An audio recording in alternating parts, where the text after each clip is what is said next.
বাংলা রবীন্দ্রনাথ ঠাকুরের বাংলা, ঈশ্বরচন্দ্র বিদ্যাসাগরের বাংলা। বিজেপি ভাবে কি ইডি দিয়ে আর ইলেকশন কমিশন দিয়ে আমাদের আটকাবে?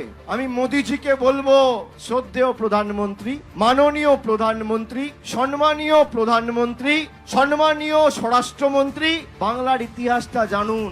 আর মমতা বন্দ্যোপাধ্যায় যদি না থাকতো তাহলে মাথায় রাখবেন, এই যে ঘন ঘন ডেলি প্যাসেঞ্জারি করছেন দিল্লি থেকে গুজরাট থেকে, আজও সিপিএম এর বন্দুক আর বোমের নিচে মাথা নিচু করে বাংলার মানুষকে আর বিজেপিকে বেঁচে থাকতে হতো।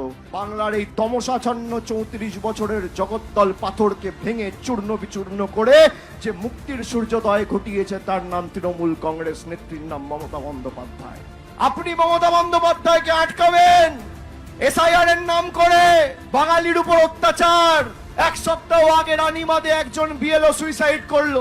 আজ আমি আসার সময় শুনছি বীরভূমে আবার একজন এসআইআর এর নোটিশ পেয়ে হিয়ারিং এর লাইনে দাঁড়িয়ে কাঞ্চন মণ্ডল বলে একজন ভদ্রলোক, তিনি মারা গেছেন। 2 মাসের মধ্যে প্রায় 70টা তরতাজা প্রাণ আমরা হারিয়েছি। বাঙালিকে শুধু ভাতে মারতে চাইনি, বাঙালিকে প্রাণে মেরেছে এই ভারতীয় জনতা পার্টি, বহিরাগত বিজেপি এবং বাংলা বিরোধী বিজেপি।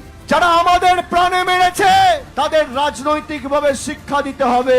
2016-তে নোটবন্দির নাম করে আপনাদের সবাইকে লাইনে দাঁড় করিয়েছিল, মনে আছে? আজকে 10 বছর পরে কেউ 50 বছর, কেউ 60 বছর, কেউ 70 বছর এই মাটিতে থাকার পরেও লাইনে দাঁড়িয়ে তাকে নাগরিকত্বের প্রমাণ দিতে হবে।